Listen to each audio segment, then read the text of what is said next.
महत्त्वाच्या विषयावर पत्रकार परिषद घेतली, काय विषय होता? पश्चिम विधानसभा मतदारसंघामध्ये आम्ही जनसंवाद यात्रा आयोजित केलेली आहे। ती जनसंवाद यात्रा गांधीली येथून सकाळी 8 वाजता निघणार आहे आणि त्याचा समारोप जो आहे तो 20 तारखेला खालडा कॉर्नर येथील आपल्या ऑफिसच्या समोरच त्या ठिकाणी याचा समारोप होईल। आमच्या जनसंवाद यात्रेचा उद्देश हा आहे की शहरामध्ये 10 दिवसाला समांतर जलवाहिनीचं पाणी न आल्यामुळे 10 दिवसाला नागरिकांना पाणी येतं आहे। पाण्याचं दुर्भिक्ष आहे। देवळाई आणि सातारा आणि पडेगाव आणि मेटमिठा या भागामध्ये आतापर्यंत प्यायला पाणी नाही। थेंब थेंब पाण्याला त्या ठिकाणचे लोक तरसतात।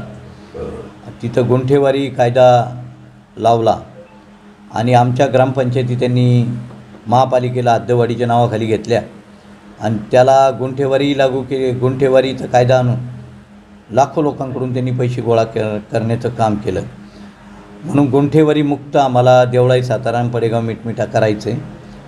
त्याचप्रमाणे आम्हाला या भागामध्ये पिण्याचा पाण्याचा प्रश्न सोडवायचा। त्याचप्रमाणे त्यांनी जे सिमेंट रस्ते तिकडे तयार केले ते सिमेंट रस्ते ड्रेनेज लाईन टाकण्याच्या नावाखाली आणि भूमिगत गटाराच्या नावाखाली ते सारे रस्ते फोडले गेले आणि फोडले गेल्याच्या नंतर विषय असा झाला की त्या देवळाई साताऱ्यामध्ये सर्वत्र त्या ठिकाणी चिखलमय वातावरण झालं आणि देवळाई जे गाव आहे त्या देवळाई चौक ते देवळाई गावामध्ये रस्ता एवढा चाळणी झाला की लोकांना येणं जाणं मुश्किल झालेलं आहे। म्हणून आम्ही सारे नागरी प्रश्न त्यानंतर सामाजिक प्रश्न लोकांशी हितगुज आणि लोकांशी डायरेक्ट संवाद व्हावा म्हणून आम्ही जनसंवाद यात्रा सुरू करीत आहोत उद्यापासून। दादा, तुम्ही आता विधानसभेच्या निवडणुका पण तोंडावर आहे, तर तुम्ही पश्चिममधून निवडणुकीची तयारी केली का? हो, आता आपली 2024मध्ये आपण निवडणुकीत उमेदवार आहे आणि ती निवडणूक आपण लढणार आहे। आता सध्या संजय शिरसाट आमदार आहेत, त्यांच्याबद्दल काय सांगाल? त्यांनी मतदारसंघात काही कामे केली?